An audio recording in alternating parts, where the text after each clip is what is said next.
Welcome to Tanked Up, the podcast about video games and beer. I'm Ben. I'm here with Lucy. With the Lucy, yeah. Well, I almost said this week. I don't know why I was going to say that. I'm here this week with Lucy, but no, just cut it off halfway. Hey. Great start. We've done well. I think no Aadil's thrown me off as well. You've swapped in for him, so. Yeah, he's not here. He's off living his life. Doing fun things. Unlike us. Hanging out, nothing to do, but hang out with each other. And I'm going to drink some beers this week. After I had a week off last week. Mm-hmm. It was only Aadil, wasn't it, last week drinking? Yes. So this week. Taking the crown? Yes. I actually managed to get to the bottle shop. I actually went on Saturday. We had nothing to do. It's a really rare Saturday where we have nothing to do. And we did a few bits, hung out for the day, and we got to about 4 o'clock in the afternoon. And I knew I didn't need to start dinner for an hour. Mm-hmm. I just went to Kim. Evelyn's all right. She's just she's playing by herself. I might just go to the bowl shop. And just see Kim going, all right, go on then. I stayed in, had a pint or had a beer while I was there. Picked a load of beers up, and I'm like, I haven't done this for ages. It's so good. I know. I'm hoping to do that next week. My hibernation has almost started, so that'll be nice. It'd be good to drink some good beer. Like the last 5 months, I haven't drank any good beer. I've probably had like 6, probably not even 6 pints of good beer, and it's just a tragedy. So, be good to get back into that. Definitely drank, smaller batch beer. Some of the supermarket offerings and things. Not all of it has been fantastic. Some of it's been good. Some of it's been okay. Some of it's been beers that I would definitely drink again. But I made a very good point at the bottle shop to be like, I really like beers from these people. I'm gonna get this one. Really, really picked the ones that that I wanted. And I picked up a few extras to drink on Saturday evening. And I can't remember the first one I drank, but it was pretty nice. And the second one I had was a white IPA from Good Chemistry, and that was really nice. That really a bit more of a blonde sort of beer, but still had a bigger hoppy feel to it and flavour to it as well. So yeah, really nice. And I'm going to continue with IPAs. Not a white IPA in this case. The first beer I'm going to drink is a double. I think it's a double dry hopped double IPA. It says double de-hopped double IPA. I don't know why. There's enough space there for the R and the Y. They just spaced it out a little bit better. But this is Dancing in the Moonlight, and it's a collaboration from Northern Monk and Wylam. I say Moonlight, and I'm mistaken. It's not. It's Dancing in the Mooblight. Okay. And it's got a lovely can art of a couple of naked men. One of them's doing a lift above his head. Looks like they're in the sea, perhaps. Why not? So yeah, and I can't remember the beer, but I think it was a Wylam Northern Monk collaboration from earlier in the year or even last year, which was to do with moobs as well, and had a load of half-naked men sort of dancing on the can. Oh, I love the naked dancing man. Well, I assume this is what is that? What's the film where Patrick Swayze lifts the girl above his head? Dirty Dancing. Yes. I assume it may be a reference, or at least probably a dance pose to that. So let's get this one poured. For a double dry hop beer, didn't get much on the nose as soon as I kind of cracked the can, but sitting it up here, definitely getting a big nose, but right up against the can, and it's it's one of those tropical fruits, a little bit of dankness to it. Does smell good, and it's really, really sort of orange and murky, and it's got a lovely big sort of white head on it. It's a good looking beer. And it smells lovely as well. It's much more, at least from the smell, it feels like it's going to be a juice bomb. Yeah, looks it. It just has that quality to it on the nose, and visually as well. But I haven't seen something so beautiful in so long. that's not me. That's definitely the beer, isn't it? Oh, it's both, but mostly the beer. Yeah, and it definitely is a juice bomb. Yeah, it looks like old cloud water. Yeah, and it's I'm trying to think, because Wylam have got a little bit of their own style as well. You can have a beer from these guys, and you know it's from Wylam, as you do from other brewers as well. Not so much Northern Monk, because they do quite a range of different things. It's harder to pick up a sort of a through line or a feel, maybe from the certain malts that they use or the yeast that they kind of push through in various beers and stuff. But this definitely has that little bit of that Wylam quality to it, and it is all tropical fruit, sort of straight off the bat. Yeah. Because was there a... So this is a collab between Wylam and Northern Monk. Yep. Okay. Because didn't they have one in that Northern Powerhouse collection? The recent one or the one before that? Or the one I'm trying to remember. It might be in this one. Yeah. They all blending into one, but I'm just trying to think, because I'll look into it. I'll see. All right. Because I'm sure they had another collab. I'm sure I've had a collab between those two breweries before. Oh, I've definitely had a collab between them before. Yeah, absolutely. And this one, whilst it's a bit of a juice bomb, it has got a slightly more sort of stewed fruits aftertaste to it. It kind of doesn't sour as such. It just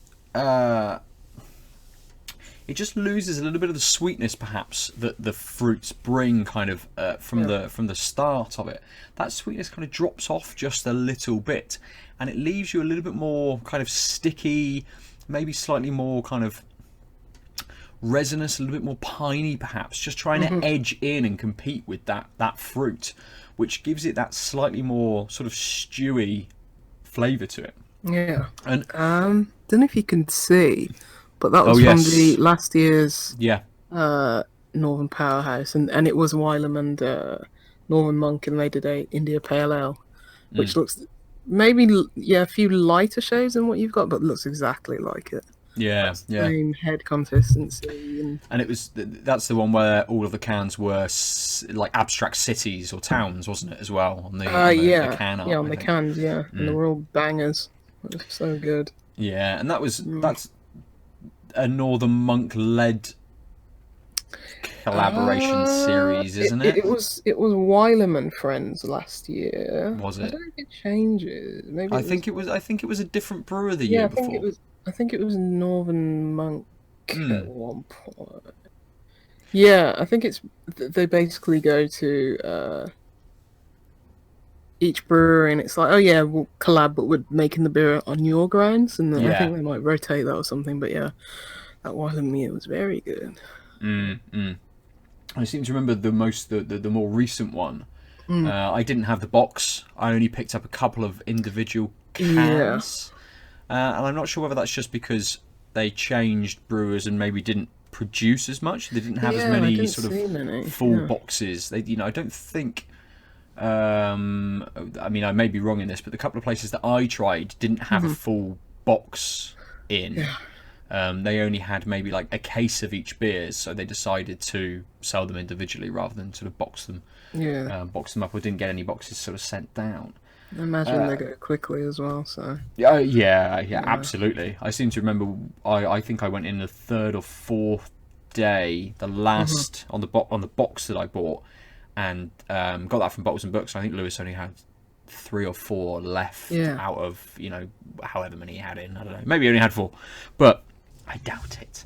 But yeah, this is sitting really well. I kind of expected, with that bigger juice bomby fruitiness to it, that I'd have a little bitterness on there, but that's not quite kicking in, and I don't know whether it's just that pininess which maybe lifts up a little bit and makes it that bit more stewy, and those two flavors combining doesn't quite produce the bitterness that I was expecting at least. But it's very easy. It's so smooth. Yeah, for a double dry hop beer, I'd expect it to have decent bit of bitterness. I mean, there is a little bit there, but it's very, very light. Bitterness wise, it's much more feels a bit more like a pale or something like that. A lighter style of beer. I don't know whether it's because we were down at the solicitors today. We whipped in and went and had some dinner at the cafe just up the road. And it's a Grounded, one of the chain restaurants in and around Bristol, and because they have some kind of affiliation with Fierce and Noble, had one of their beers and had an APA, and that was really nice. Yeah.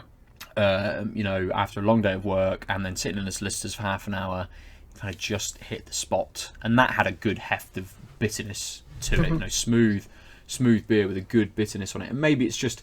I'm just expecting too much. I should rein in my expectations a little You sound bit. like every gamer out there. Considering the amount of time we've told people to just temper their expectations when it comes to games and releases and all sorts of stuff, should have the same experience with beer, really. But I don't. Oh dear. Oh well, at least we don't shout at brewers online. Because it was a different colour than we expected. Yeah. Yeah, exactly. So, I'm going to drink this. Yeah. And we shall talk about whatever you want, Lucy. What do you fancy talking about this week? Don't know. I played some games. I played a game from Artifacts Mundi, who are a studio who, don't want to say churn out, but they put out quite a few like hidden object puzzle adventure games. I've played through quite a few of them because they were typically mobile games and they started porting them to Xbox, and they're just cool, adventure games to just like mellow out to. You don't have to pay attention to what is usually a very campy B-movie-esque story. Yeah. And you can just put on a podcast, solve some puzzles, very low impact. I played a title from them called My Brother Rabbit, which is pretty much it's in the same vein. It's hand-drawn art style, hidden object, puzzle design where you're just finding things. It's like an eye test. You're having to find things in the environment, and then now and then you're solving like an actual puzzle, like Professor Layton puzzle or something like that. Yeah. And it's going for more somber tone in terms of its story. It's just like it's just told via like drawn cutscenes. It's not really spoken dialogue or anything. It's very bare bones, but it's like it was enjoyable puzzle experience. I mean, the art's always pretty good, and they last about 4 hours. It's just like good 4 hours of entertainment. So it's pretty hefty for that kind of game as well. Yeah. Picked up for about £2, I think, on Switch, and just like podcast playing this. Nice. Good. I recommend it if you can pick it up for cheap. As I do most of their games, they're just fun. They're just fun. Not exactly a point and click in the traditional sense, but like hidden object puzzle games. So was it okay. You say they port a lot of their starting off as mobile games and then port them across to sort of console stuff. Was this one a mobile game first, or they just put it straight to Switch? I think it was. Gosh, was it on mobile? I think with this one they had a like console first launch. It's on Switch. I think it's on PlayStation and Xbox. Might be on PC. I'd imagine it. In fact, it's got to be on PC. Imagine it's on Steam. I don't know if it's on mobile, to be honest. It is. It's on the Play Store. Yeah. Yeah, that's not surprising to me because they are a like mobile first developer, but I think this launched simultaneously with consoles. But yeah, it's all right. Nice. Then I dipped back into Apple Arcade. I played the new game that launched with Apple Arcade from us two, who are the Monument Valley devs. It's called Assemble with Care. It's about a 1 hour, hour and a half experience where, just like their other games, they are very suited to the mobile platform. In this one, you're playing as a repair woman, just going through a nice, casual, heartfelt story about her traveling the world and just repairing items for people. So you're going back and repairing like analog devices and a projector or an old-timey rotary clock and stuff like that. And the gameplay is very simple. It's basically you tapping on the screen, drawing on the screen to like unscrew the screws and then put these pieces back together. It's got that very tactile feel to it, and it's very simple. The story's very, very light, very jovial, light-hearted, stuff like that. It's not going to move you like, say, maybe Monument Valley did, but it's a nice saccharine, 1.5 hour experience. I enjoyed it, and it's well suited to the platform. It's a perfect Apple Arcade game. It's like maybe a lot of people wouldn't want to pay a premium price for it, or they don't deem it as premium. And it is quite a departure from the Monument Valley games. You wouldn't be able to say, oh, that's definitely from us two games. It's very different in that sense. So this is the perfect platform for people to like, oh yeah, pay the £5 a month subscription, play this within a few hours, enjoy it.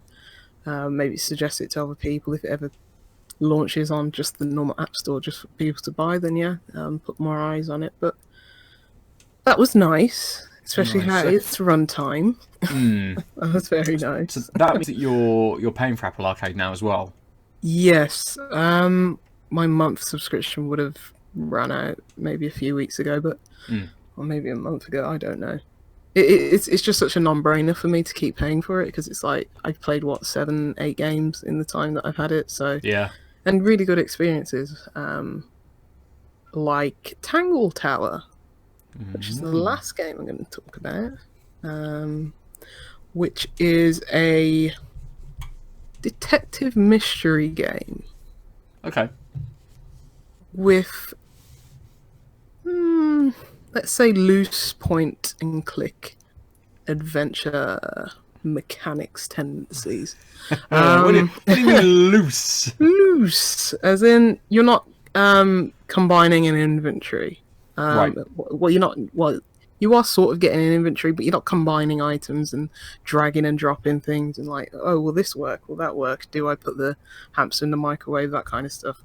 You're basically going through this tower on this island, and the tower belongs to two separate families with kind of like loosely connected via relationships, as in marriages and stuff like that. And there's been a murder of one of the family members, and the whole shtick is to figure out who did it. So it's basically a whodunit murder mystery. Where this differs is that basically it's very narrative heavy. It's very like dialogue heavy. You're not exactly choosing dialogue trees, but you're collecting. You're just looking amongst the environment, tapping on things, and noticing points of interest. And then when you get these points of interest, it sort of goes into like this inventory. It's like, oh, this vase that we saw, this is very particular. We'll ask all these different family members about this particular vase, see if they have any more information that we can garner that would give us, a clue. And so you're basically going through the game, asking all these different characters, oh, do you know about this? Do you know about that? What do you think about this other family member? What do you think about that other family member? So it's a lot of the family dynamics and building a family tree and how they're all related to each other, what their relationships are, if they're, some people are antagonistic to one another, or some people are having a secret affair and stuff like that. And that's where the game is interesting, like the dynamics of this family. And the puzzle part comes where the puzzle part comes into it is you're basically asking all these different family members about these points of interest, and then when they're all given their alibi, it's like I didn't commit this murder, and it's like, oh, but hold on, what about this? These, a property, your property was in this room at this time. It doesn't exactly match up with your story, and then the game will prompt you to go question that person based on a suspicion, and then the puzzle part comes into it. It's like, okay, what question do you want to ask this person? It gives you Right. all these different options, and it has to say, you drag one of the options. It's like, oh, this person, Penny Pointer, and then you have to drag like a verb and then another noun and then okay. and stuff so like that. You're so that's constructing the sentence. Yeah, as well. Yeah. you're constructing the interrogation basically. So that's where the puzzle comes to it. And the voice acting's stellar because it's all animated and it's all voice acted. Nice. And that's really good. And you can just let it play, and it's like sometimes it's like you're just watching like a TV show more or less, rather than actually playing a game. But it does keep you interested in actually playing it by, constructing those interrogation questions, or just doing, a random not match free, but like, random actual puzzles, like Professor Layton style, like, oh, you need to, match this picture to that, or you have to guess the route to the, all those fun little puzzles like any puzzle game has. In terms of the thing with these games is like they live and die mostly by their conclusion, and I'm not going to spoil anything, but I think a lot of the game you're trying to question these characters and debunk your own theories, and that's what eventually happens. Like, okay, we've ruled out this character for this reason, ruled out how they're involved for this reason. And then by the end of it, I thought it was going to build up to a really interesting conclusion. It's like, oh, I've connected the dots. Maybe I can figure out what's happening, who did it, their motive. But in the end, it just comes from completely left turn. It's like, it was that character, and it's like, but why?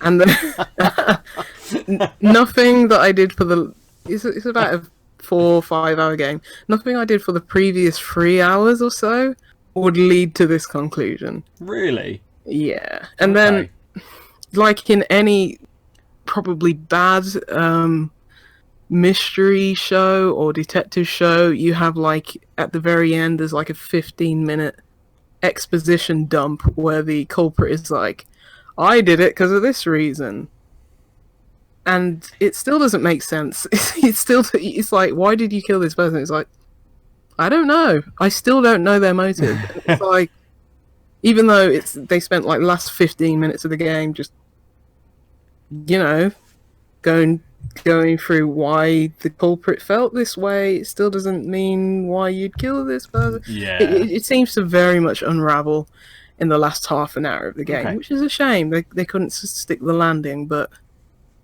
up until that point, it's enjoyable. It's a nice experience. I mean, I hope I haven't put anybody off by saying, that they flubbed the landing, but it's worth experiencing just for the dialogue. It's quite humorous in it. It's got satirical humor in it, so you do laugh now and then. And the art's great. The acting's great. The dialogue is written really well. It's just, man, why couldn't you just land the ending and it would have been a very good game? It's such a shame, but it's nice to see these kind of games exist. And unlike on the Apple Arcade where I played it for free, so I don't have to be angry that they really messed up the ending. But yeah, I enjoyed it. Yeah, so does it... Good game. I've sort of got 2 points. I suppose the first is that with it being on Apple Arcade, you kind of, even if you're going into this, and listeners have Apple Arcade and they download this, going into it knowing that maybe the end isn't sort of what you wanted and didn't quite work for you, but the journey to get to that point was still kind of enjoyable. Yeah, it's super worth it. Yeah, It's still worth having, just experiencing it, even if you only play for an hour or something, just to see whether you like that style of game, that sort of thing. And the other side, because I know you were talking about kind of the way that you talk to different characters, and it's about more the relationships between the sort of the people with this extra kind of detective sort of element to it. Is it slightly more like Columbo or slightly more Diagnosis Murder? Like, where are we? Does the detective just play the fucking oboe or whatever it is Dick Van Dyke plays, or what? Dick Van Dyke, mate. Following you there Diagnosis for a second, Murder. but then I'm just like, what are you asking me? Bassoon or something like that. So are you saying how it involves other protagonists? Well, it's two main. The way that I've kind of that I pictured it in my head is it's a bit more like an 80s or 90s serialized kind of drama where it's someone kills someone for like the most petty of reasons, but it's actually like the brother's mate, but the brother paid the person to do it because the other person hit their dog and then threw him over a hedge or something absolutely absurd, because there's thousands of these TV programs and all of them have to have slightly different plot lines in each kind of episode. Like it almost, when you first described it, almost seems a bit more like Spanish novella kind of quality to it, but it's not quite that. But yeah, and then when you said about the end and the exposition at the end, I'm then thinking Scooby-Doo. I'm thinking, he done it, and then he goes, this damn detective, and then he tells you why he did it, sort of thing. So yeah, where does it kind of fall as an equivalent to, say, like a TV show that people might be a bit more kind of familiar with? I think Spanish novella was pretty good, because it's sort of like, it is just a lot of family drama, and when you do reach a certain point of the story, it's broken up into chapters for some reason. It's like, chapter 3, the whatever, chapter 3, the murder, chapter 3, the conviction, or something like that. So it's I like the Spanish novella. Kind of, it's not as campy, okay, or dramatic. It has got like a light-hearted tone to it. It's just different in the way that, like a traditional point and click would deal with a mystery, like, I don't know, Broken Sword, or as recently as like Thimbleweed Park or something like that. It very much takes a lot of the action out of the player, and they're just there for the story, to see what was written by the developers, and like 99% of that game is very well written.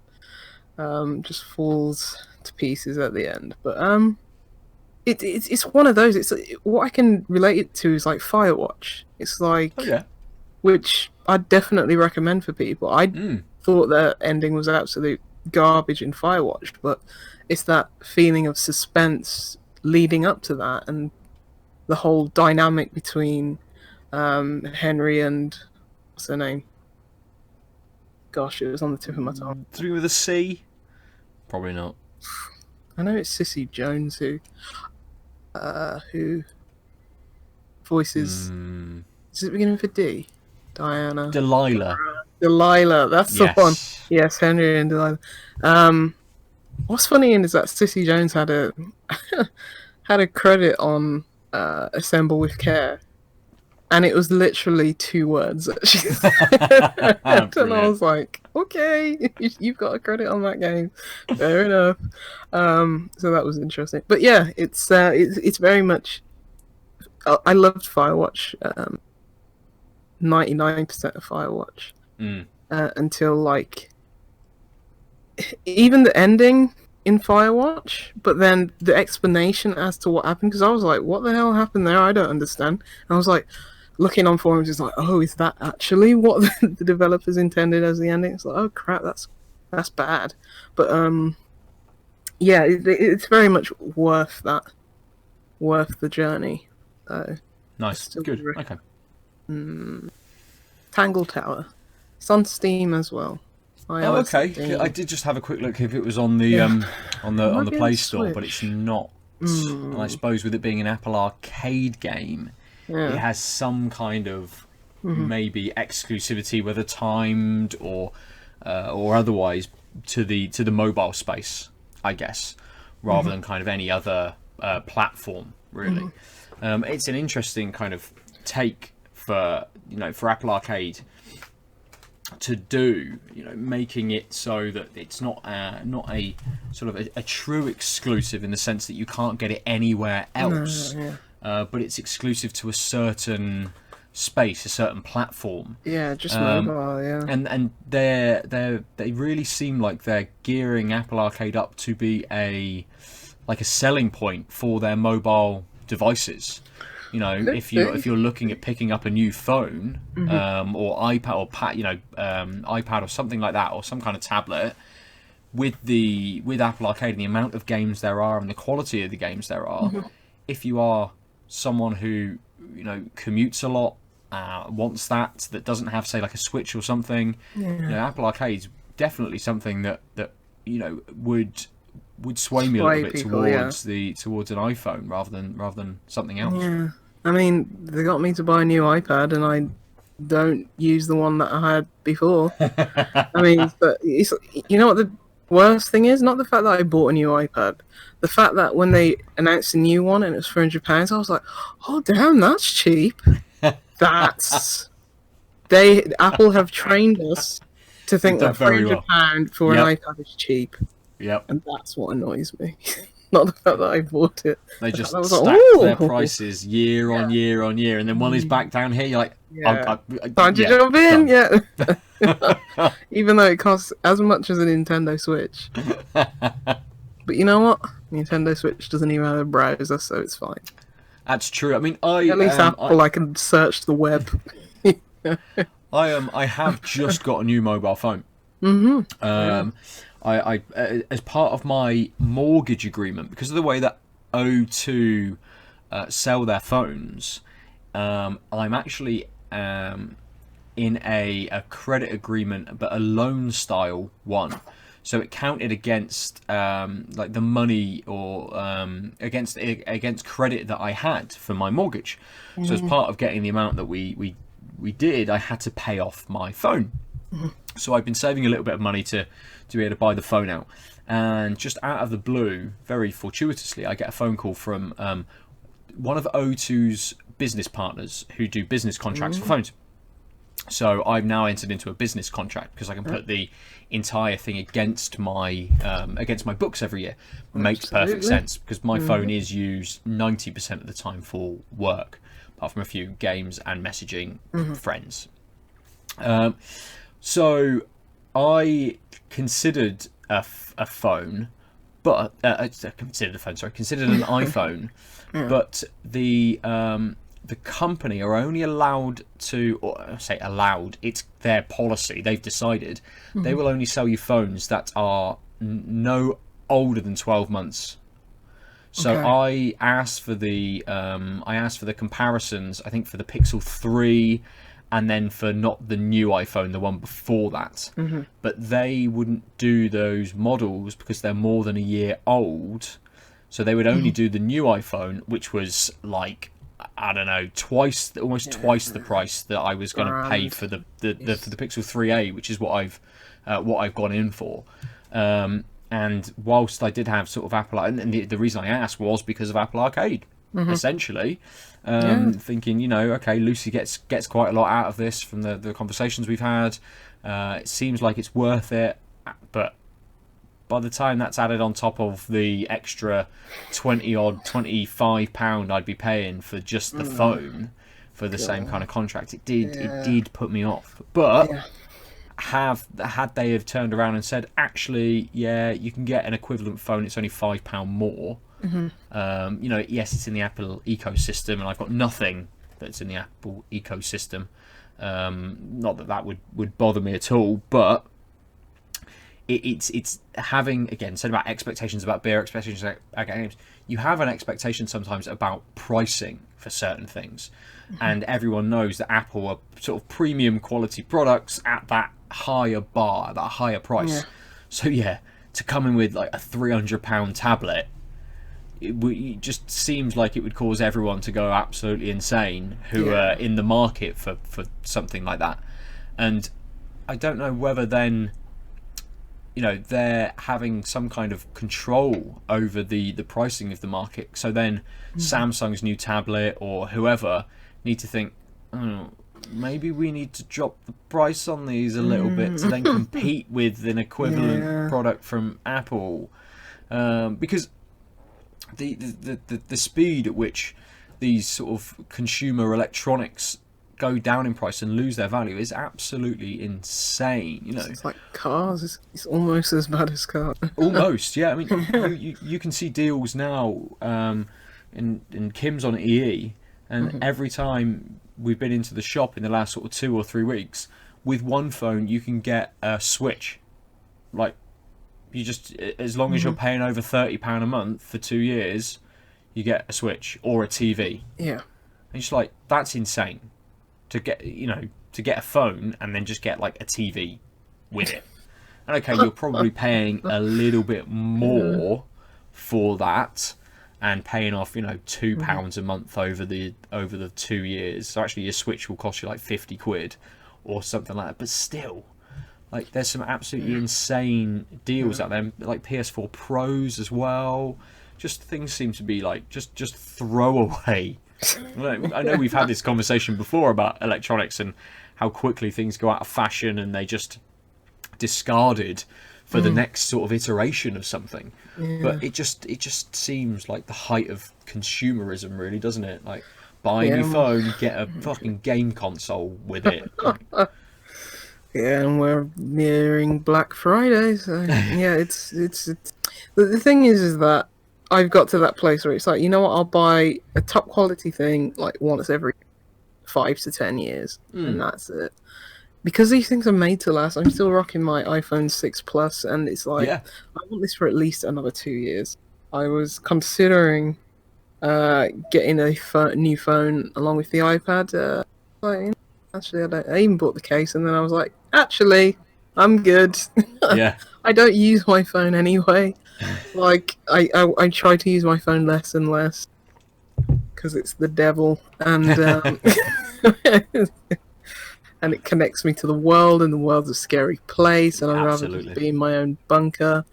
Although, I like the look of that Motorola Razr phone. That looks really nice. Ooh, the new flip phone. Yeah, it's like I had one of those back in the day, and it's like, this just looks so pretty. I mean, it looked pretty back then, and it's like, when I got one, I was like flipping it like, hey. And it's like, get the new Razr phone, walk the streets of Birmingham, relive your youth. Yeah, it's just so pretty.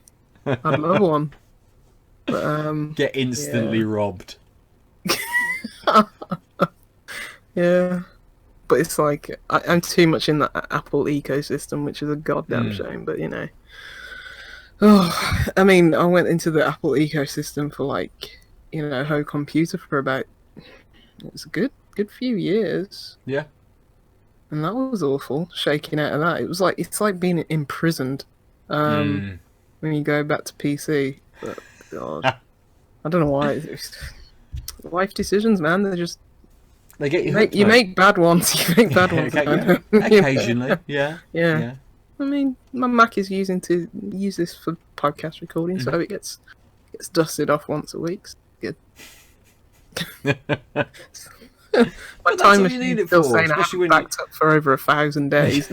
But when you've got like a phone, a tablet, obviously then various consoles to be able to play on, you know, without having to then to work, you know, what do you kind of need laptops and home computers for these days, unless you're doing some kind of memory intensive sort of programs, stuff like Photoshop, or whether you're editing videos and things like that, Do not need a Mac. Yeah, and I obviously use mine for AutoCAD and drawing packages and things. So I need a pretty beefy PC to be able to keep up with that and kind of run everything I need to in realistic kind of time frames for me to be able to get work done and stuff. But I could see myself if I didn't work for myself and I was in an office working for someone else and they had all of the the PC and all of the gear and stuff, I could very easily see myself dropping having a PC and getting something, spending that on a little bit more for an iPhone or a tablet or something like that, something a little bit kind of more portable and a little bit more easy. My Surface is still serving me well. And that's ostensibly a tablet, so, and I use it as my hub, so treated me well. Yeah. I mean, you'd miss out on a few games, when they sort of come out, but they, something like Return of the Obra Dinn came to consoles this year, so you might not have played it last year, but you still get to experience something like that. So. I've not had any issues trying to run the games that I've wanted to run. I know the limitations of it. I run Gears of War 5 on it. But yeah, I think everything comes to everything nowadays. You never have a big AAA game that comes to PC only. Ever now. Yeah. So it's like smaller experiences. They run mostly fine on. Yeah, absolutely. Unless it's like a VR title, but then you've already got to be within that ecosystem anyway. Yeah. To be able to sort of experience that. The new Valve, the new Half-Life game, I would imagine, is only coming to their VR platforms. It's not going to come to PSVR. Oh, it may not. I think it might, maybe in the future, because I don't think they've. I think it's only on PC at first, but it's not just on the Indexed or the Vive or whatever. I think it's Oculus or no. Yeah. I thought that's what I heard. Okay. So I bet it'll be on, just like in the orange box that it came to Xbox, like the first Half-Life 2 was it? I can't remember. But yeah, that'll come to PlayStation, I imagine. Maybe a year or so. Yeah. Just when like PS5 has been released or something, it'll be one of the first maybe VR titles that comes along for for the new consoles, because it does look really good. Graphically, looks really nice. The trailer. I'm not a Half-Life person, so didn't tickle my pickle. That's fair enough. Not every game can. Yeah, plus it's VR, so that's just. Yeah.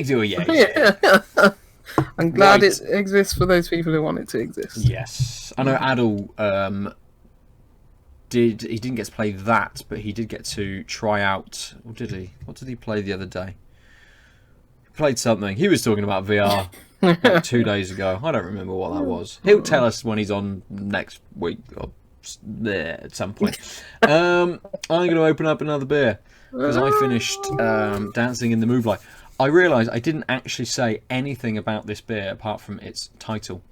And it does have flavour text, which would have made sense when we were talking about previous collaborations as well. So, it was 8.2%. Because I was going to interrupt and say, did he mention the strength? And it's like, maybe I just wasn't listening. And it's just like, maybe not. So, it was 8.2%. It says in 2017, we moved it with our brethren at Wylam Brewery. The beer was Celebration of Hops. The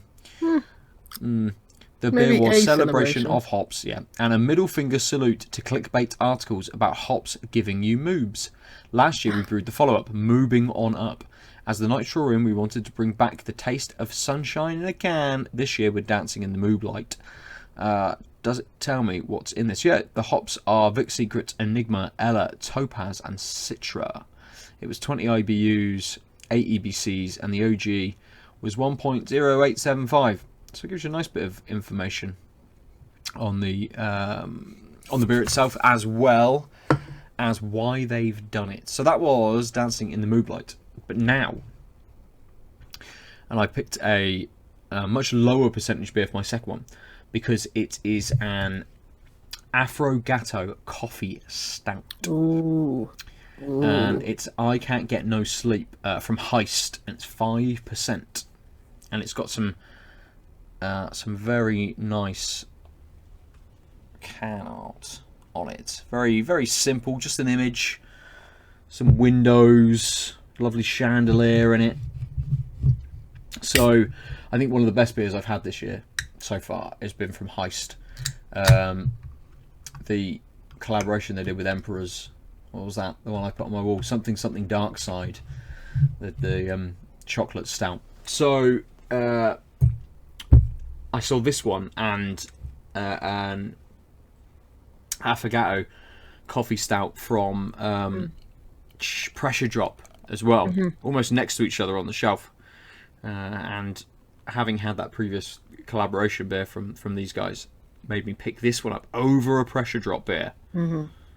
Which is almost unheard of for picking anything over Pressure Drop, really, for anyone ever. I will, before I taste this or do anything, I will see what's on the can to actually read it out. What was it? It's 5%. So the malt is Maris Otter low color chocolate special B, low color Cara roast barley. The hops are Magnum and Bittering. It was a Bittering hop. Sorry, not Bittering, the hop. Yeast SO4. And it's also got cold pressed Peruvian coffee. Fucking hell, my reading's going out the window. Coffee. And Madagascan vanilla. So yeah, there we go. Madagascan vanilla. I bet that's going to taste nice. I did have a little sniff. It smells lovely. I need to just. It's oh gosh, that's what I was meant to do. There was somewhere that was in Birmingham. I think Siren are releasing the new Caribbean chocolate cake stout. Oh yes, yeah. And I think they've got 3 different ones this year as well, haven't they? Yeah. Well, I think they did last year as well, but I think they've kept that up, and they've got a few different ones all releasing at the same time, all around the Caribbean. Chocolate cake? Chocolates, yeah. Yes. Yeah, I was going to go to that. I need to reply to that person and say sorry. Not making it. I'm such a bad person. Anyway, when is that? When is it released? When is it launched? I think they releasing them. I think it's today. Oh. I'm pretty sure. Oh, there we go. Yeah. Oh, Thursday. Sorry, Thursday. Oh. Mate, it's confusing with us recording on a new day. Yeah. Who knows what day it is? But again, one of the joys of us moving to a Tuesday is like every beer release or tap takeover always seems to be on a Thursday. So either it was just 2 of us because someone was out doing something on a Thursday, or we all missed out on something that was going on. Now we can just drink beer all the time. Yeah, no one can tell us not to. There's a Caribbean white chocolate cake, a Death by Caribbean chocolate cake, barrel-aged Caribbean chocolate cake. And that's it. And those... I mean, I don't actually like chocolate cake, but in stout form, it's fine. I don't really like... I'm not a massive fan of chocolate. Chocolate, really. Don't drink coffee. But in beer form, makes everything different. Just add a few hops and you're done. I'll have anything. Fuck it. Yeah, pretty much. And people at work, it's like, oh, you have coffee and beer. It's like, yeah, mate, it's the best thing ever. You carry on drinking your latte. I'm all about white chocolate. Absolutely, I love white chocolate. So that white Caribbean chocolate. That's the one that caught my eye. Yeah. I had a Costa. I only ever go to Costa because I was working it was outside the building, but had what was it? It was hazelnut praline hot chocolate. I just wanted to try it because I was like, this looks like it could taste nice. It did taste nice, But holy hell, I thought I was going to go into a diabetic coma whilst drinking it because it was that sweet. I was like, how do people drink this? It's incredible. It was just like liquid sugar. It's probably like 9,000 calories in it. Yeah, absolutely. Is it covered in cream as well? And like, Yeah, she was like, "You want cream?" I'm like, "Yeah, why not?" They did sprinkle like shave like praline and was it praline on top of it, like hazelnut on top of it, and I was like, yeah, it was good, but oof. Just sit like, I'm not going back to work after this. Oh man, so much sugar, so sweet. Well, you'll be pleased to know that I am getting a lot of sweetness from this. Okay. It's a bit of an odd combination of flavours. It's a little bit colder, perhaps, than I like it. It's quite a thin mouthfeel to it as well. Whilst it did have a slightly larger brown head than it has now, but it's lacing quite well to the glass. So, and obviously it's as thick and as black as as a stout could be, but it is quite thin when you're supping it back. And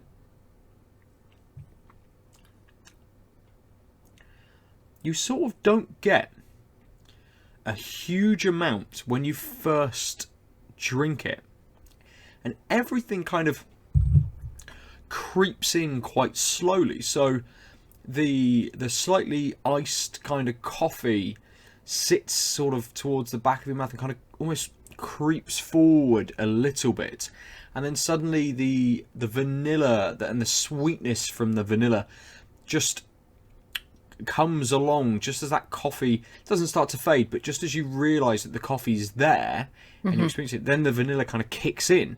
So it works quite well in how it sort of presents itself to you. But I'm not quite sure that the vanilla quite goes with the coffee, because it's quite a how to describe this kind of this coffee. It's quite a heavy sort of coffee to it. It's a little bitter. I know you say it's sweet, but yeah, I think that's the two kind of clashing things. That the coffee is a little bit too bitter for then that vanilla and that sweetness to sort of come against it, and rather than them sort of flowing, the coffee flows in, and then suddenly it's just like bam, here's this vanilla and a little bit of sweetness, and they're quite just too opposite work together. They just they just exactly. Yeah. But they just clash, and it kind of leaves just a bit too quickly as well. So you get this sudden like battle, and then it's gone. And you're left with just that lingering. Across the mouth. It is, yeah. But you're kind of left with this lingering, bitter, slight coffee aftertaste, and it feels a little bit like when you sip a coffee that's, it's not quite cold, but it's on the cusp of it just sort of turning, and maybe it's just a little bit too cold for you to, it affects the flavour just that little bit. You then don't kind of want to drink it. And I think this is kind of on that cusp as well. Yeah. That actually, maybe if this was a little warmer, it might present itself slightly differently. Okay. Than this, and it's been it has been a cold day, and this has been sat in the garage, which is probably, it's probably 3 degrees in here. Yeah. All day. It's cold. A bit closer in my vicinity because I've got my heater next to me, but the beer was like over there. Yeah. So it's not been it does say drink fresh store below 5 degrees. So okay. It is that. But yeah. So just a bit disjointed, doesn't flow as nicely as you want it to. A little bit, yeah. That's fair. That's fair. Unlike the game that I've been playing, Lucy. Not That's sure a good about in. That, not sure about that. It's a bit disjointed. it is a little bit disjointed, but not as much as I thought it could be. So I've been playing Control. As have I. I played for about another half an hour today. Nice, okay.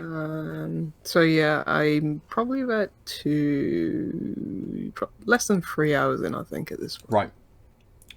I think I'm probably, I'd say 8 to 10 hours in, somewhere around that kind of time. And yes, I can see where in the first couple of hours it does seem a little bit kind of disjointed. For people who haven't seen Control before, it's a third-person action game, but in a slightly more Metroidvania sort of style, but also a bit more reminiscent of stuff like Psyops and games like that, but with then the Remedy formula of like storytelling and splicing in like recorded footage over the top of like gameplay or interspersing it kind of within it. And I think in the first few hours, and I know the guy who played Max Payne is the director, is Trench. I keep wanting to call him Tench, which is the guy from oh fuck, what's it called? The Netflix series about the two cops the two FBI guys in the 50s. Oh, what's that called? Oh, but it's really fucking good. I'll Google it. It's like one of the best things. Mindhunter. Okay. Mindhunter. One of the best things I've watched this year. But so he's called. So the one of the FBI agents that's called Tench, and the director, the ex-director in Control, is called Trench. I mean, I'm getting confused when they all pop up. And then there's the game Tenchu. Which has nothing to do with Control whatsoever. If they'd have managed to pull that in as well, that'd have been good. You just relate them all through. I'd love to play like 6 Degrees of Kevin Bacon with games.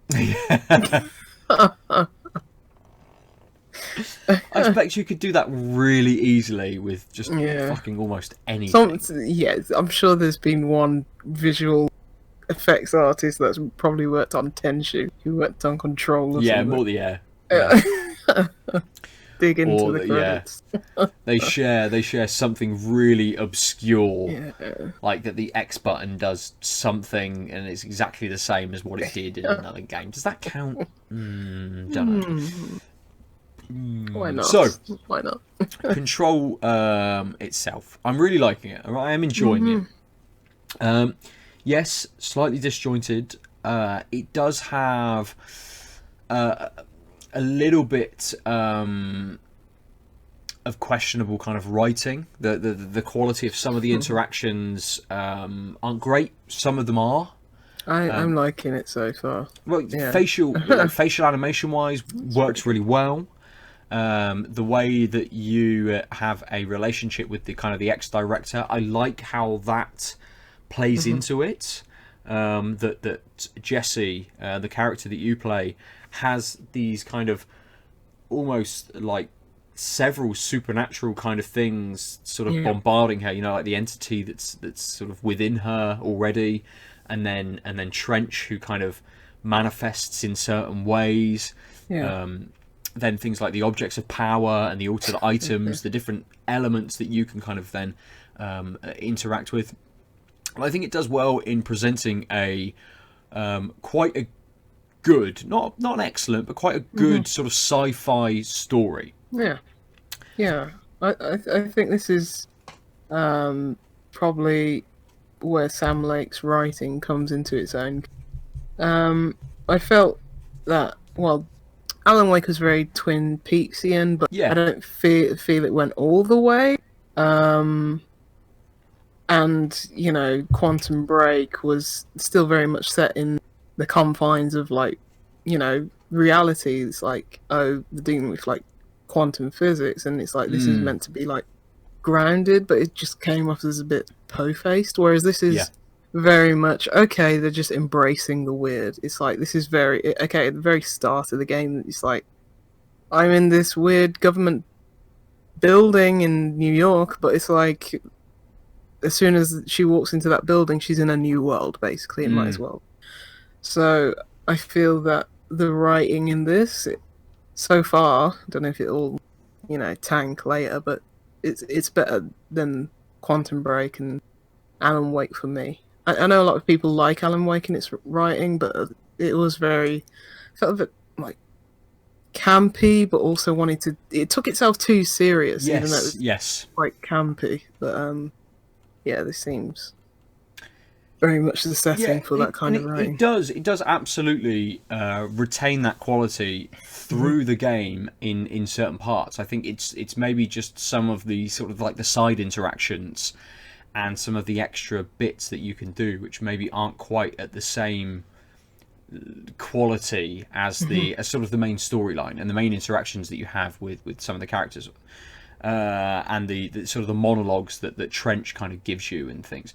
And I think with the comparison of Alan Wake being a bit Twin Peaksy, this is it has me thinking of X-Files all the time. Yeah. And I'm playing Control and I'm enjoying it, and every time I do something, I just think I want an X-Files game. I want an X-Files game. I really, really, really want an X-Files game. Yeah. I want something that is this level of quality, which is an X-Files game. And I keep thinking, if there needs to be another studio which looks at doing things in that like Telltale episodic kind of style, but has the X-Files fucking license. And it doesn't need to be. It doesn't need to be. Doesn't need to be Mulder and Scully. It could be the newer duo from the latest series, delving into different things. I know, mate. There's a different duo. There's a new duo. The only duo I know is Mulder and Scully. I mean, they could take it back. They could make it much more. Make it a bit more video cassette sort of aesthetic. Make it a bit more 90s. Really lean into kind of young Fox and Dana and just fucking really ramp that up. And every episode is like an episode of the X-Files. And every time I hit something else in Control, and I've got to read, the rundown on a file that I picked up, I'm like, no, I want a little bit of exposition here. I'd much rather just a little bit more of a voiceover. Because anytime I'm getting those, and I'm seeing a video and things, I will stop and I will watch them. But I'm not reading through the reports and the files. And they're not long. It would only take me 30 seconds to read through it. But I'm just not bothering. I want someone to tell me something whilst I can still move through the space.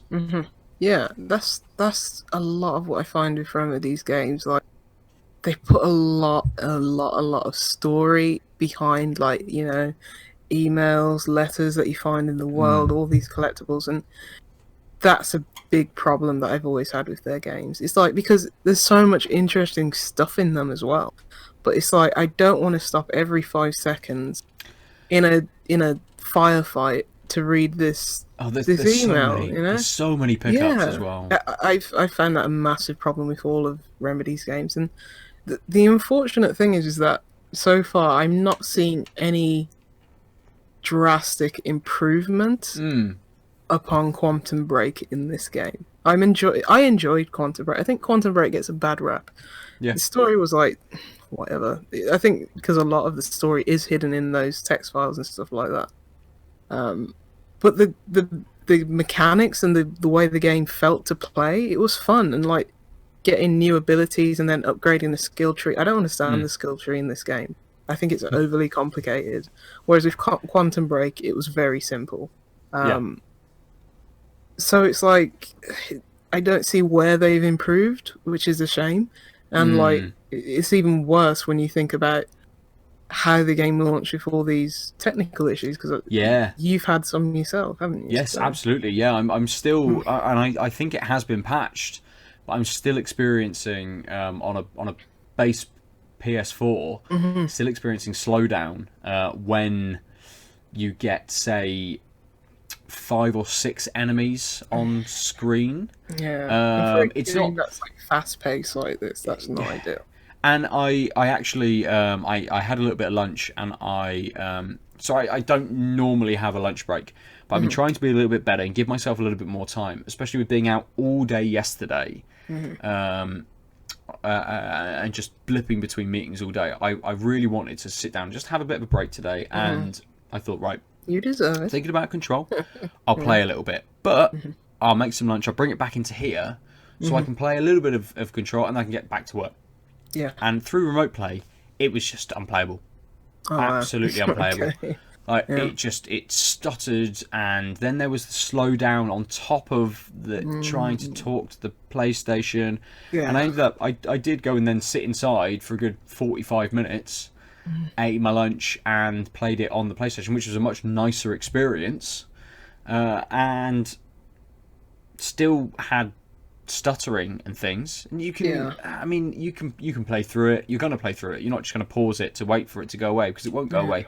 It will just come back. I mean, almost every time you pause the game and unpause it, when you unpause it, it takes 5 or 6 seconds for it to render everything and realize where it is. Almost, you try and pan the camera and it kind of judders a little bit, or you try and move Jessie and she judders a little bit, and then it kicks into the more fluid kind of experience. But everything else about this game I'm enjoying. You know, the progression, the map design, the sort of the more Metroid parts of it. Like I don't like the map design, but I like how it looks like a real building where you are looking at. I'm looking less at the map, because this is how you know, where they always say once you get like a new story mission, a prompt comes up to say toggle map using the direction button. It does, yeah. But it's like, I'm finding it easier to navigate by looking at the signs in the world. Yeah, absolutely. But at the same time, I think that's a problem, because every room looks the same. It has this like kind of brutalist architecture, kind of very cold stone wall building, and all these rooms look the same. It's not like in like a typical Metro game where it's like, oh, this is the green room, this is the red room, this is the orange room. So that's I'm struggling with it. I'm struggling with this game just because, not of my own enjoyment, just how people have lauded it. It's like I'm not seeing many improvements over Quantum Break. Like currently, maybe it'll get better, but it's like this game's been nominated for Game of the Year. Yeah. And what I've heard about some later bosses is that people really struggled against it. It's like there's difficulty spikes and stuff like that. And I'm just thinking of the last boss in Quantum Break, which was ridiculous. And if that occurs like several times in this game, everyone's talking about how a damn refrigerator just keeps killing them. And I'm just like, this doesn't... Ugh. And if it runs worse... Like, I mean, this is the first time this generation that Remedy have had to develop for PS4, so it makes sense that that's the worst version. In fact, they didn't have to develop for PS3. I guess it's different architecture with the Cell microprocessor. They didn't do anything on PS3, did they? No. So it stands to reason that yes, the PS4 version would be the worst, because they're not in that architecture and stuff like that. But and they did Quantum Break for Xbox, so they know what they're doing there. But if it doesn't run well as well, fortunately I haven't had performance problems, but I'm playing on an X. If maybe I'll get to an area where there's more enemies on screen or something like that, where there's a lot going on. If it runs well, because Quantum Break ran well, so it had this weird filmy grain all over everything, but it ran at least. I don't know. I'm not even letting other people's, opinions of the game, like, take precedence over my enjoyment of it. I'm just thinking, where is the improvement over Quantum Break? I mean, I like how the big text pops up when you get into a new room. Yeah. The aesthetic's really cool, and I like how weird it is, but is that it? Is this just Quantum Break 0.5. And I mean, the best thing about it, I mean, it is fun to play, but the best thing about this game is its sound design. Yeah, that's the only thing that's keeping me. It's like that God of War, like when the shunk, when you get the axe back, when you're picking up like objects to fling at people. Yep. That's a really cool sound. Yeah, it is. It is, and the sort of the ambient sounds around you as well. You know, I don't know whether it tracks with it, but occasionally, you know that there are enemies around because the music will kick in to tell you that there are enemies around. But you will kind of get this like bum bum bum bum bum bum bum bum bum, almost like footsteps. And I don't know whether they are footsteps or whether they are. It's just a beat that they've decided to put in at that point to make you feel a little bit more tense, that something is like right next to you. Yeah. To just heighten your sense whilst you're kind of in combat. But it works. Yeah. Whatever method that is, it definitely works. And I've got into fights where I've kind of, I don't know whether you've experienced them yet, Lucy, but you get big red globes that kind of, I suppose they're spheres. You don't really see that they're globes when you're kind of looking towards them, but there's big kind of glowing red spheres that like pop about the place, and they, whilst they are about, they will always regenerate the enemy's health. Oh yeah. So you kind of need to try and target them first. And I find that actually the combat is giving me a little bit of strategy to it, because I know who I want to eliminate first, who I then kind of like, eliminate those targets which are buffing people, then take down all of the fodder and the dross, like the lower enemies, and then concentrate on like a grenader or an explosive, like a demolitions kind of expert, or someone that's coming in. And I think things like the character design, the enemy design is done really well, and it progresses really, and it's cool. It works nicely and progresses well, but it just has enough issues with the with the pacing, with the aesthetic of the rooms themselves and the environments themselves. A little bit of the kind of like the side writing, which doesn't quite meet up as well, that it kind of just brings it down a few notches. It's enough things. It's like death by 1,000 cuts. There's just enough little off things where it's like I know people have said it gets better when you start unlocking more abilities, which I think is pretty much where in the game you are at the moment. So I'm looking forward to get to that. I just hope it maintains like that feeling that you have right now all the way through to the end. How far away do you think you are? I don't know. It hasn't really. So this is one of the things that it doesn't do. It doesn't give you an indication that you're story-wise that you're progressing much. It's kind of like, go here and talk to this person. Okay, now I've spoken to this person. No, now I have to go and speak to this person. Okay, now I spoke to that person. Now I have to go and speak to this person. Okay, now I have to go and speak to... And there is this this storyline riding in the background for the first few hours about your brother, and you get to a point where you get some answers about that, and even then you're like, oh, now just go to this place. Okay, no, maybe like, now just go to this place. You've got what you came for, and then. Well, it's almost. And there's this Heist storyline going on through, and it kind of relates back to certain things that have already been sort of discussed and stuff. So it ties up quite well. But I do feel like I'm just being bounced around the map. Like, hey, I know you've been here, but you didn't quite go in this bit. So now go in this bit. Oh, okay. And well, at least when you get fast travel. There is, and I mean, I'm using fast travel a lot.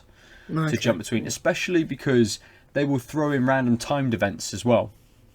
So you will get, I think they're called incursions, when suddenly an area that you've already cleared out will be full of enemies again, and it will prompt you to go back and kill all of those enemies, which you don't have to do.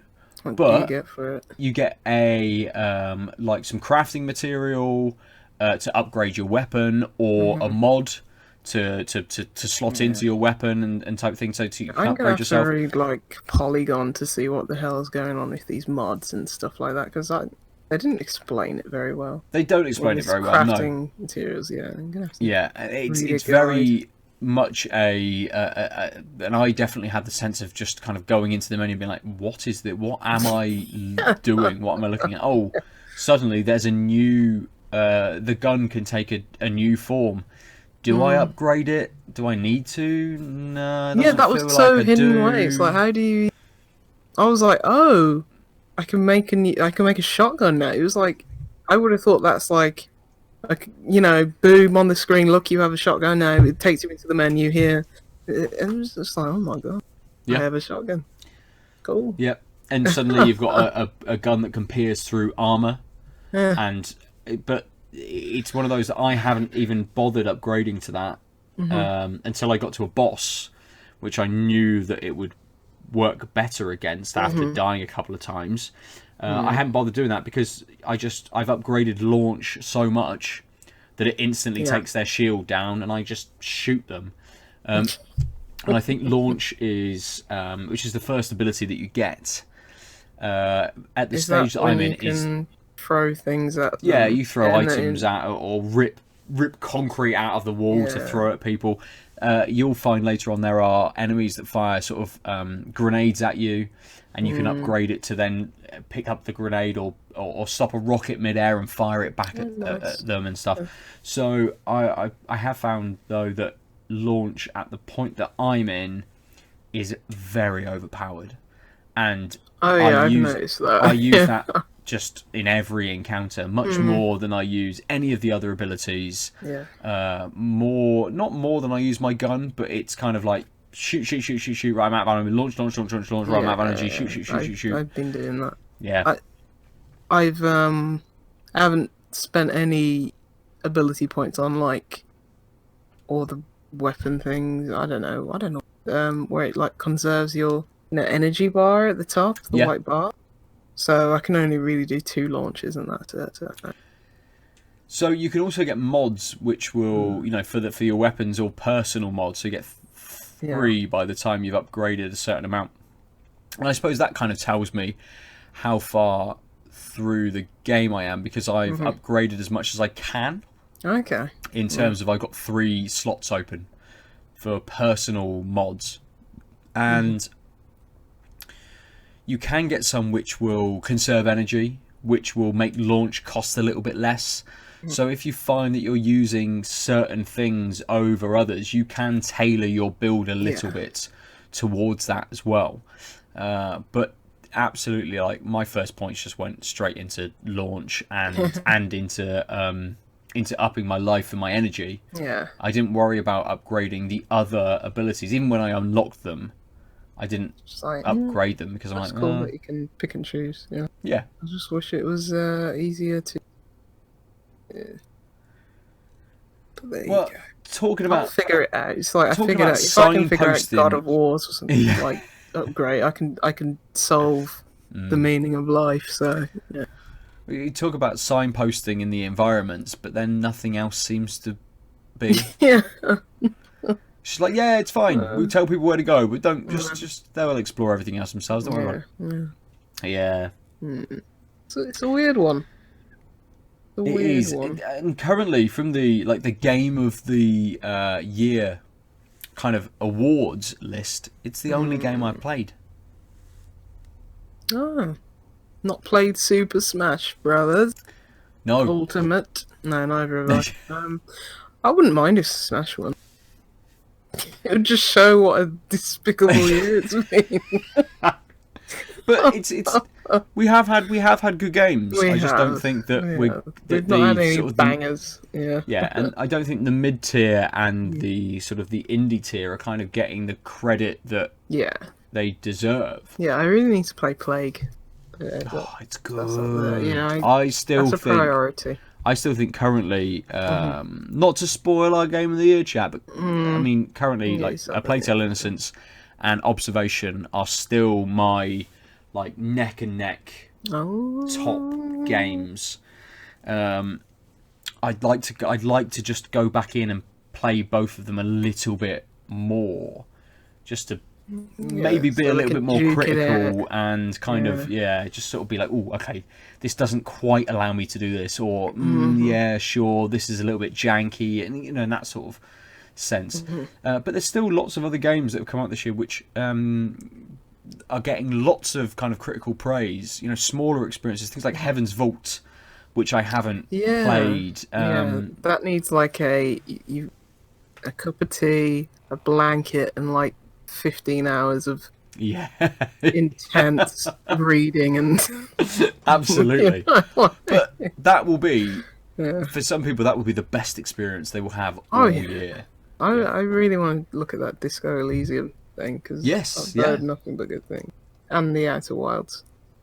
And DMC5, and Mortal Kombat 11, and all the other games. Hey, at least you play Resident Evil 2. Best game of the year.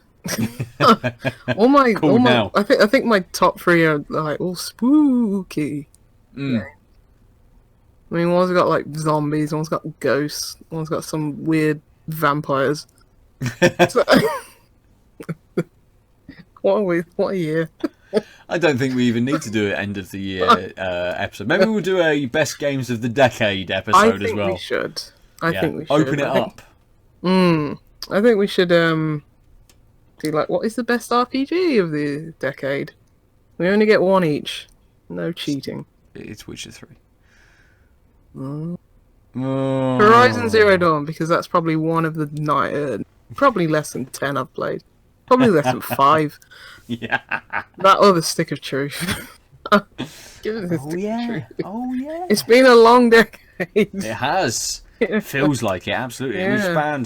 We have spanned 2 console generations as well. Yeah. Because when you think, like, The Last of Us seems like a million years ago, but then you think, it was only 6 years ago. Was it? Yeah, 2013. I know. 2012? No, 2013. Was it really? Absolutely. 6 years ago. How long like a lifetime? When did the PlayStation 4 release? 2013. Last of Us came out in July. PlayStation 4 came out in November. Oh, so it's almost...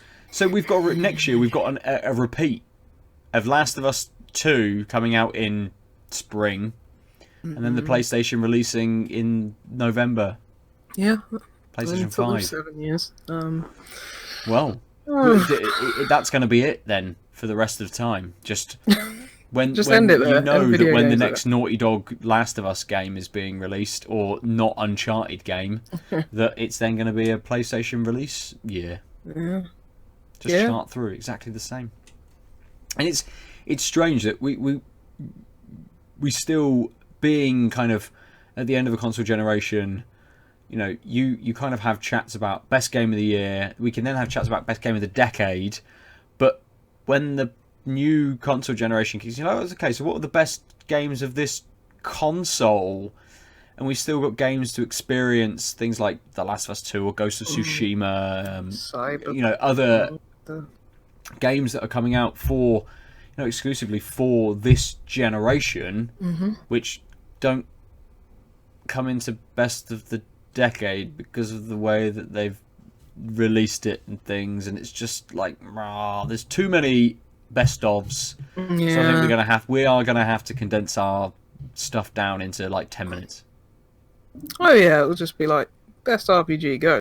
No explanation. No chat at all. Because when you're saying the best, like, if you're saying Witcher 3, I'm not going to argue with you. You're not going to be like, oh no. I'm going to be like that. It's like, all of those games will be very good. Yes, but when we get to when websites start releasing their best of the decades, and someone says it's The Witcher 3, and a website gave it to Skyrim, and then everyone's just gonna have a big fight. Because I was thinking, what is the best RPG of the decade? And I thought it is Skyrim.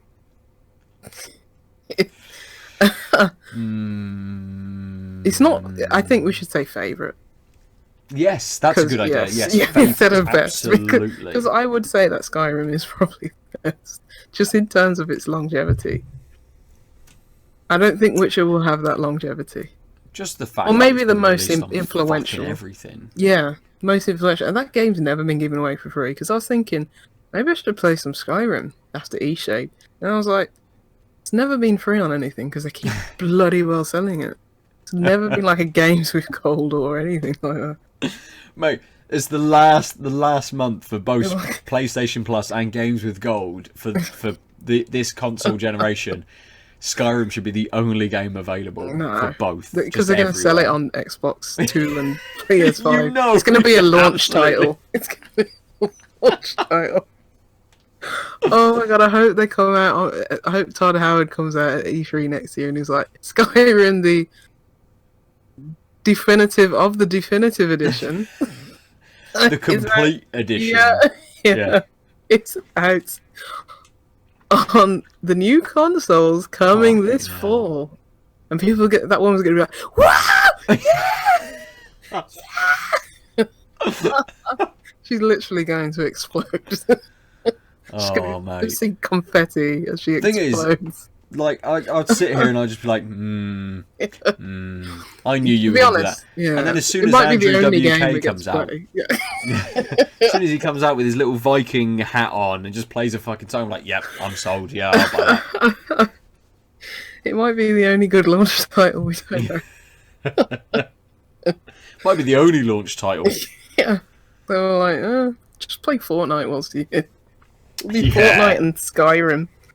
Maybe Minecraft. Supposedly, word on the old grapevine is that the new Assassin's Creed game. Oh yeah, they'll be launched. Which is going to be a Viking set one. I think it's what have I read today? It's going to be called Ragnarok. Yeah, of course it is. Is going to be a cross-gen title. Like Which and they always launch in the autumn, don't they? Ubisoft so you know that it's going to come out. Yeah. Fair play to them. And then I think Watch Dogs 3, isn't it, or Legion or whatever it's called, the new Watch Dogs one. That's been pushed to a next generation game, and I think a cross-gen game as well. So that's interesting. You'll only be able to play Ubisoft games when these consoles launch. That'll be it. And Rise and Rise HD remaster. You know what? Say what you will. I think the Xbox One had an actually decent launch lineup. I'm thinking, what did PlayStation have? It had that Shadow game and Resogun and Killzone. Shadow game. Made by Compulsion Games. What's it called? It was free. It was like the first PlayStation Plus game. Oh, is that when you're... No. What am I thinking? I'm thinking the one where you're a girl and then you can become the shadow. Yeah, that one. Yeah, I don't know what it's called. It was made by the We Happy Few people. Yes. Can't remember what it's called. I like that game. But anyway, and I thought, it had a bad launch because I never played Killzone and I have no desire to. But on Xbox, it had Rise, which was actually a good game. It was like the Order levels of good. Yeah. I like the Order. That was a good game. It was good, yeah. Just the internet mob just destroyed it. But had Dead Rising 3, which I love. Had Forza. And that was pretty much it, probably. I thought it had a better lineup. And then obviously the rest is history. But I suppose they were bigger experiences, weren't they? Yeah, that's what I'm trying to think. What was the killer? Oh, sorry. How do I forget about Knack? Yeah. Oh, sorry. I take back everything. PlayStation had the best launch. Mark Cerny, he's got his hands in all the pots, hasn't he? He makes the PlayStation 4 by hand himself. He then develops a game by hand himself at exactly the same time to release. Oh dear. As if they made Nat 2 and not The Order 2. Hey, what are Ready at Dawn doing? They released some kind of little blob style multiplayer fighting game, didn't they? What are they doing now? I don't know. I'd love a sequel because I watched something. I just saw a video on YouTube and it was like, "Why The Order needs a sequel," and it was like, you know what? I'd love a sequel to that game. Yeah. It had such a great aesthetic. It looked so good. The story was actually interesting. Setting was good. Yeah, Lore, absolutely. everything. Yeah, it was There's a few things that they could expand upon. It kind of it almost lives in the same space as Gears of War, being that sort of third person kind of cover shooter style game. I'd like to stop you right there because you can't even compare the shooting. Because I did not like the shooting in the Order. No, Everything and felt that's weightless. I was yeah, like, and that's the thing. I yes, think that's it the could be problem like that that. people had with it. It can be compared, and it does live in the same space as something like Gears of War, but it just didn't feel as good. Even with it looks fucking fantastic. The lighting Still is to this day. phenomenal, yeah. But as you say, like, just didn't have any heft to it. Didn't have any feel to it. Yeah. So I think it just needs needs a few improvements to They had lift a solid it. foundation. Yeah. And you'd think that someone's takes a lot of money to make a new IP. Just to leave it like just dead. I mean, it's just a sad state of affairs. The fact that the internet mob got to that game because it was just a good 7 out of 10 game, just like Rise. And Yeah, absolutely. Rise, the whole Crytek thing, which should prevent it from seeing a comeback or something like that. But bring back the Order. Yeah, I suppose that's the problem with Rise, isn't it? It would have to be built from the kind of like the ground up again. Order has as you say, has a solid base to kind of to sort of build from. And I know PlayStation or Sony have been kind of chatting about approaching studios and taking them on as first party studios to not to, I suppose, in a way to counter kind of Microsoft's expansion, with them picking up as many sort of studios in the last sort of 18 months as they have done. PlayStation only recently taking on Insomniac.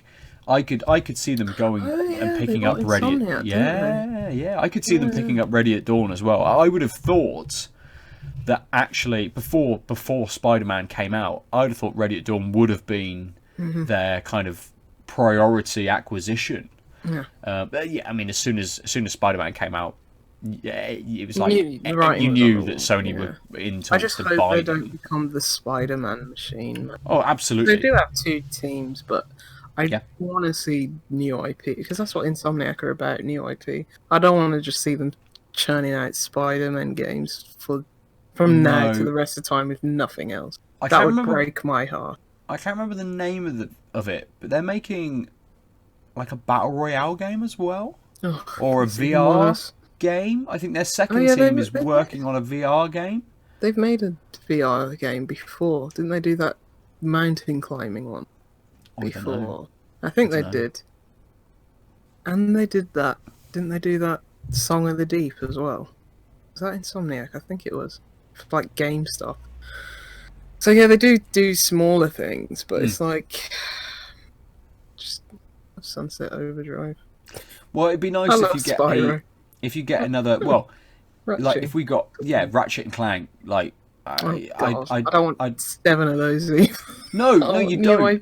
But I'd quite like a well-made, well-produced 5-hour Ratchet and Clank game, which they could churn out in a couple of years, put it out, and then move on. Well, no, yes, they did, but another one. That was a very good game. Not a remake of the original, or a remake of the second game, but a new, reimagining, like a new experience. Something that's quite short, something that's a little bit smaller, but still has that level of quality, still has that polish to it, and then something new, and then a Spider-Man game.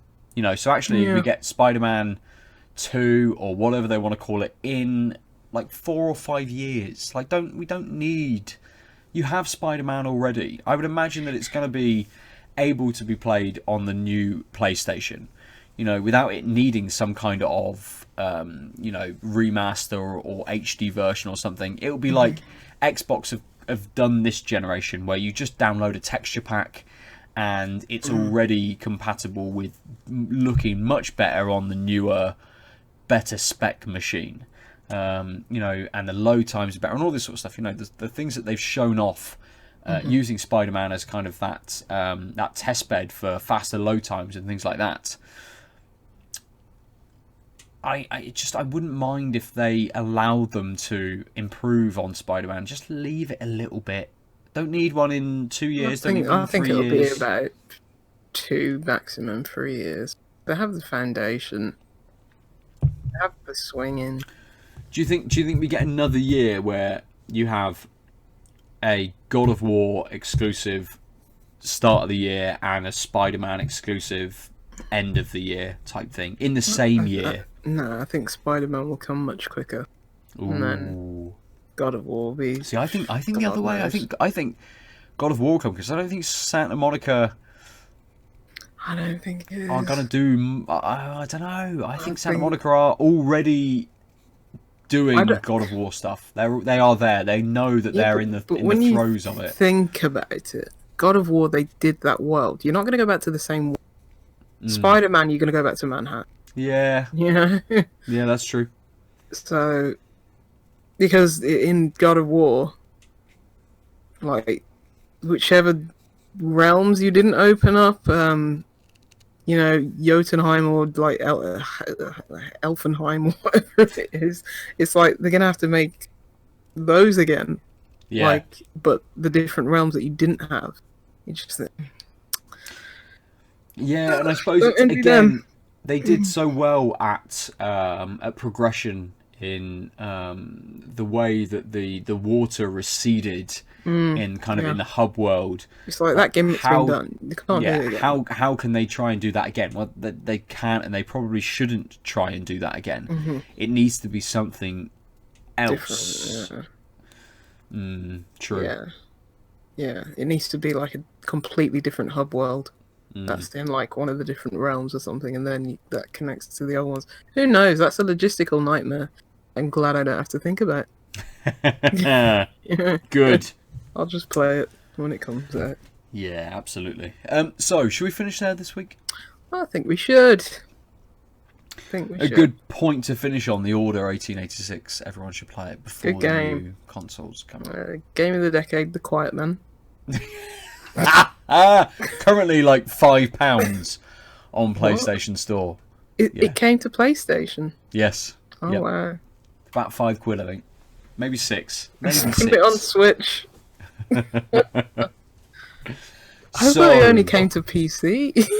And obviously, we ended our episode last week, didn't we, with your announcement of the studio shutting. Yeah. But I think that wasn't recorded and put out with the episode was our discussion about how they've all been picked up by Bethesda, which is good, as a new studio, or at least they might not have all been picked up, but Bethesda opened up a new studio and offered everyone a job, essentially, which for all of the shit we give Bethesda, that's fantastic. That's a really good thing to do.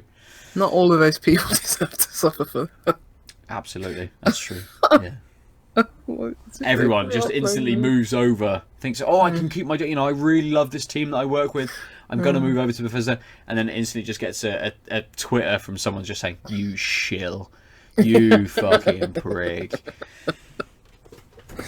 Quiet Man was real, man. Now you're going to make Skyrim. If anyone's going to make the Quiet Man 2, it's Bethesda. Yes. That's the sequel I want to see. They smashed out Rage 2, didn't they? So, I mean... The stranger things have happened. Yeah, absolutely. Prey came back, yeah. So, bring back the Quiet Man. The beers, no. The beers that I have drank... Is it Square Enix who owns the Quiet Man IP? Yes, it is. It is Square Enix, yeah. I bet they put that on the market for like £2. Oh, mate, well, they fucking let Hitman go, didn't they? So they could make the Quiet Man. As soon as the next fucking shit comes along, they're like, oh, this one. We'll have that, thanks. Let IO go and put out the Quiet Man. And there's Kingdom Hearts 3. Square Enix are not in a good way. It's fine. Their fortunes will be reversed with Final Fantasy 7 next year, won't they? Literally 6 billion people are going to buy that game. That is going to be the best-selling game next year. without a fucking Yes, shadow of a doubt. probably. Everyone will buy that game. Yeah, that and Call of Duty. And whatever Ubisoft game comes out. And the next Assassin's Creed. The Ghost Recon Wild Hearts 5. And that'll be the best selling. Right, the beers I've drank. Heist Brewing Company's Affogato Coffee Stout, which was called I Can't Get No Sleep, and the Northern Monk Wylam collaboration Dancing in the Mooblight. I think this week it goes to the Northern Monk Wylam collaboration because it was enjoyable throughout the entire beer. It was a big beer. It gave me a lot. It had a nice start and nice finish. It flowed very well. And again, it was 8.2. And like a lot of the higher percentage beers that we drink, you don't. It doesn't show through. You're not quite getting that. You could easily think this was, 6.5%, a little bit lower than it was. The beer from Heist, whilst it was nice, and it did get better as I drank it. Again, I don't know whether it's just because of the warmth, but it did, or it's just my palate kind of adjusting to it. It did get a little bit better as I drank it. Oh, that's good. And excellent.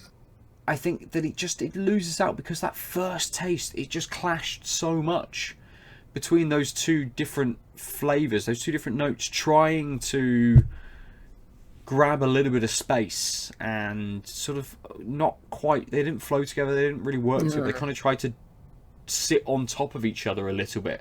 But it does leave a lovely coffee aftertaste now, at least. Lovely coffee aftertaste with me that's a little bit sweetened. Now, towards I'd say the final third of the can, they're actually flowing a little bit better and sitting together a little bit. That's good. But just that start was just a little more harsh than I'd have liked, or for my tastes, it's a little bit too harsh. But I mean, Heist I think currently is still getting my favourite beer from this year. It's just not this one. What can you do? I mean, Exactly. that first beer did look delicious.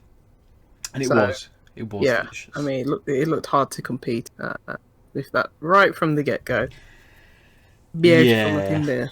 Exactly. And I don't think I could have drank them the other way around either. I think the Affogato Coffee Stout just is quite a dominating flavour that anything I would have had after it would have been so affected by it. Oh yeah, massively. Yeah. That I don't think I think I had them in the right order this week. Yeah. That percentage difference. Sure. So, if you want to talk to us about the games you've played, like The Quiet Man, or the beers you've drank, then you can do so in loads of different ways. At Tanked Upcast on Twitter or Instagram, where I might actually look at it at some point. You can get me at Nova_47 almost everywhere. Lucy, how do people get hold of you?